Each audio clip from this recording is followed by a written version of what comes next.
It's arguably the most easily recognized crystal in the world. That might be because it's the second most abundant mineral on Earth. Second most abundant mineral on Earth, yes, but also probably the most abundant mineral in my personal collection.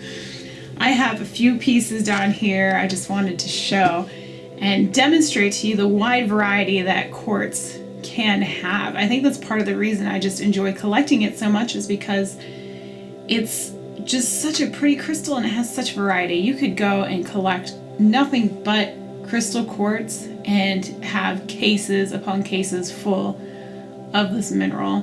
I love the very stereotypical crystal shape that quartz is. That's just the most recognized crystal. I mean, anytime you see like a little cartoon drawing of a crystal or something like that, it's the shape of quartz. It's that classic hexagonal shape, the hexagonal prism with the points at the top that all meet together with the 6 faces. And it's just so cool too what a variety you can get in the size. I mean, you have everything from, a tiny Herkimer all the way up to a giant single point. It's just incredible. The neat thing about it is this may seem like an enormous piece of quartz, but it can get way bigger than this. A lot bigger, in fact. The world's largest quartz cluster ever discovered was found in 1985 at the bottom of a 148-foot deep cave in Namibia. It weighs over 31,000 pounds and took 3 years to excavate and remove.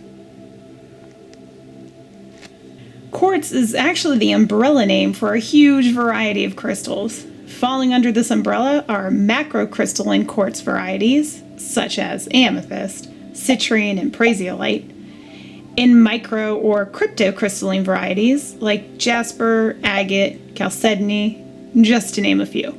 And we'll hopefully dive into the specifics of these other varieties in another video. Quartz was discovered by man thousands of years ago. However, no one can say for certain where it was first found.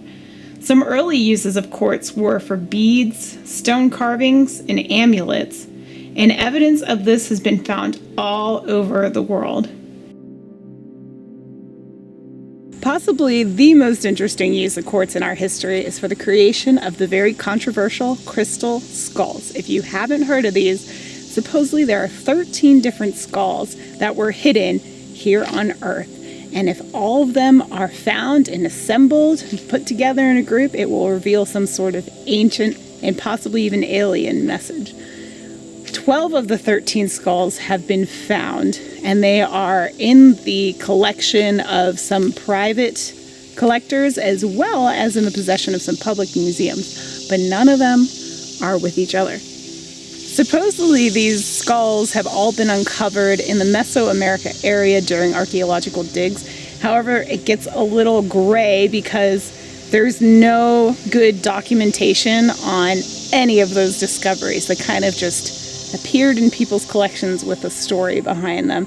There's also some controversy here because the skulls were never proven to be as old as people say they are, and may be just fakes that were created as early as the 1800s and no earlier than that. They determined that they were made with jewelers' equipment that wasn't around until that time.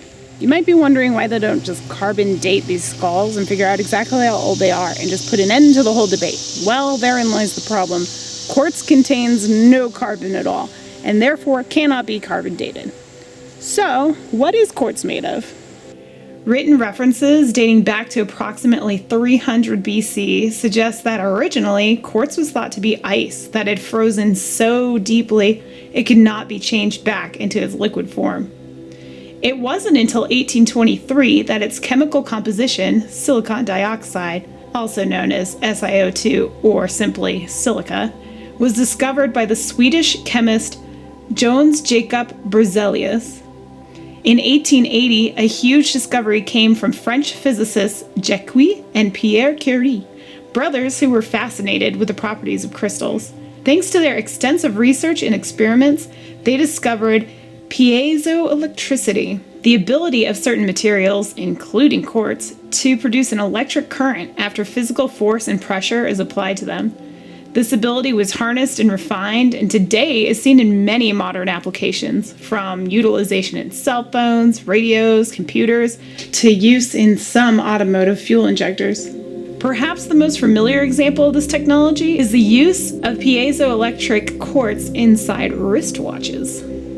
But the piezoelectric properties of quartz aren't the only reason the stone is mined. Quartz is utilized in many different ways. Small crystals are used as the abrasive material on sandpaper and also often used for sandblasting. It's sometimes used as a filler for paints, putties, and rubber.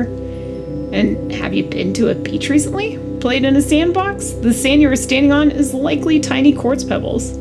Quartz is also used simply for its beauty in applications like kitchen or bathroom countertops, home decor, and yes, of course, jewelry.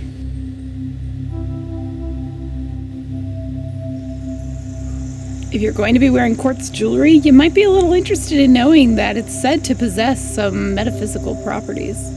Different varieties of quartz have different uses, but the purest form of quartz, the clear, colorless crystal, is believed to be beneficial in cleansing your spiritual and physical self. It is said to help remove impurities of the body and mind. Some believe it is extremely beneficial and even essential to any meditation practices.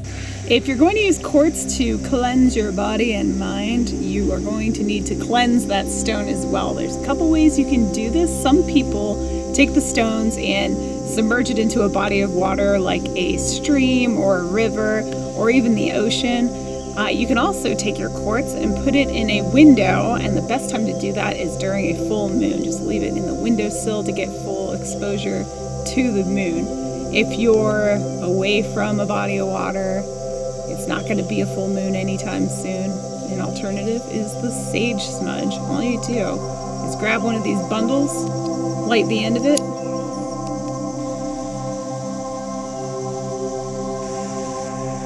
and once you have that lit and a stream of smoke going, take your quartz and hold it into the smoke.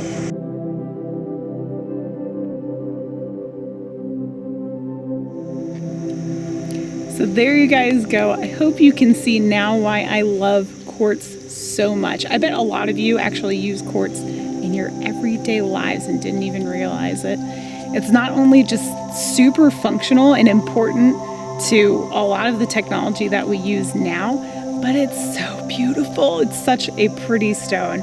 If you're gonna wear it or just collect pieces of it, it's gorgeous. I love quartz. I hope you guys have gained a new appreciation for it, and I hope you learned something new. If you found something interesting in this video, put a comment below as to what that was. Or if you know something that I didn't mention, put that in the comments too, so we can help educate each other. Also, if there's a video you want me to do on a different mineral in the similar style, put that in the comments too. Let me know what that is.